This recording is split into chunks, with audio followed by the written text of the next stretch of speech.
Assalamualaikum warahmatullahi wabarakatuh. Teman-teman, apakah kalian ada yang tahu apa itu perundungan atau bullying? Istilah perundungan atau bullying terkadang digunakan untuk perilaku senioritas, yaitu dilakukan oleh senioritas kepada junior seperti menghina, memukul, mengumpat, mengejek, atau yang lainnya. Secara umum, bullying adalah aktivitas yang dilakukan oleh seseorang atau sekelompok orang dengan tujuan memojokkan orang lain dengan nada merendahkan, mengolok-olok, hingga kekerasan fisik. Definisi umum lainnya tentang bullying adalah bahwa bullying merupakan perilaku yang ditujukan untuk menyakiti individu atau sekelompok individu dengan berbagai bentuk, seperti fisik, verbal, ataupun psikologis yang dilakukan secara sengaja dan berulang oleh individu atau sekelompok individu yang lebih kuat. Salah satu contoh kasus bullying yang terjadi di Indonesia yaitu terjadi di SD unggulan di daerah Palangkaraya.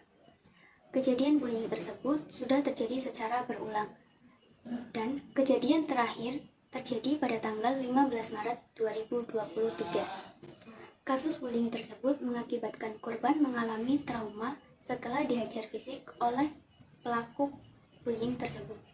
Kasus yang pertama yaitu terjadi pada tanggal 19 Agustus 2022. Kronologi kejadiannya yaitu korban atau yang disebut dengan korban G itu dirundung oleh sekelompok temannya. Ketika korban hendak minum air, tiba-tiba korban didorong hingga terjatuh, kemudian diseret dan pada bagian dadanya ditusuk menggunakan 2 jari. Pada kasus yang pertama, orang tua korban hanya melaporkan kepada guru kelas, tidak sampai ke ranah hukum karena dengan tujuan bahwa kasus tersebut bisa diselesaikan secara kekeluargaan. Kasus yang kedua itu terjadi pada tanggal 29 Agustus 2022. Kronologinya yaitu korban ditendang oleh salah satu temannya atau murid hingga kepalanya terbentur ke beton pot bunga di depan kelas. Kemudian kepala korban keluar darah dan langsung dibawa ke UKS. Karena korban mengerang kesakitan, akhirnya orang tua korban membawa korban ke Rumah Sakit Muhammadiyah di Palangkaraya. Setelah kejadian kasus yang kedua itu, kejadian bullying tidak pernah terjadi lagi. Orang tua korban mengira bahwa persoalan bullying tersebut sudah bisa diatasi oleh guru dan kepala sekolah. Bahkan keluarga korban tidak mempersoalkan kejadian terdahulu yang sangat parah itu dan terkesan ditutup-tutupi. Namun, kejadian ketiga dialami lagi oleh korban pada tanggal 15 Maret 2023. Dengan kronologi kejadian, sekelompok murid menyerang korban dan menuduh korban mencuri tic-tac hingga berujung pengeroyokan. Saat itu, korban sempat dibanting, ditonjok bagian perutnya, dan diinjak-injak pada bagian punggungnya. Dari kasus tersebut, awalnya dari pihak korban itu meminta agar dimediasi di tingkat sekolah dan dapat diselesaikan secara kekeluargaan. Namun, melihat kronologi yang ada, kurang ada respon positif dan tidak ada langkah konkret dari pihak sekolah untuk menyikapi kejadian bullying tersebut. Dengan adanya kasus tersebut, pihak korban tidak ingin kejadian tersebut terulang kembali dan berakibat fatal.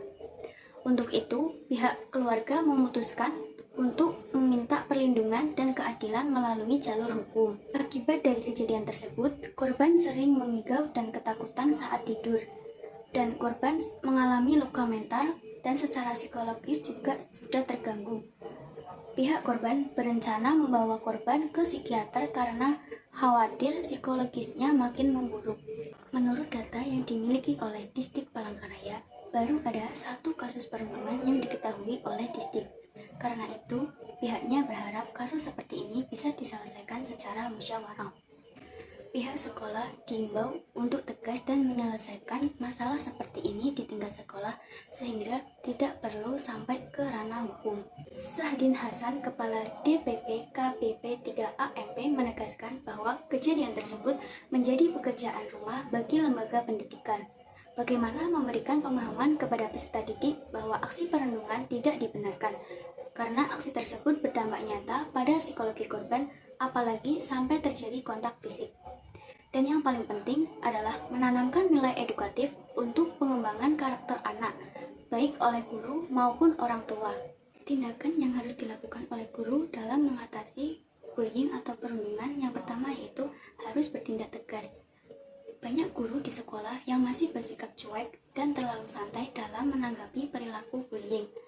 Hal tersebut menyebabkan bahwa si pelaku semakin bebas dan merasa diizinkan dalam melakukan tindakan bullying tersebut. Yang kedua yaitu mengadakan seminar tentang anti-bullying, supaya pemikiran siswa-siswa tersebut menjadi luas dan terbuka tentang buruknya perilaku bullying. Yang ketiga yaitu mengadakan monitoring anti-bullying. Kegiatan tersebut penting bagi siswa dan sangat dibutuhkan karena guru adalah orang tua kedua selain orang tua di rumah. Dari kasus tersebut dapat disimpulkan bahwa tindakan bullying menyebabkan beberapa dampak. Yang pertama yaitu korban susah tidur, yang kedua korban mengigau gara-gara trauma, dan yang ketiga gangguan psikologis. Dari data tersebut dapat diketahui bahwa tingkat kekerasan anak di Indonesia memiliki persentase yang tinggi dibandingkan dengan negara Asia lainnya seperti Vietnam, Nepal, maupun Kamboja.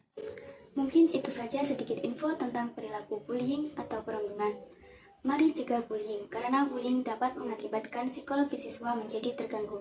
Sekian dan terima kasih. Wassalamualaikum warahmatullahi wabarakatuh.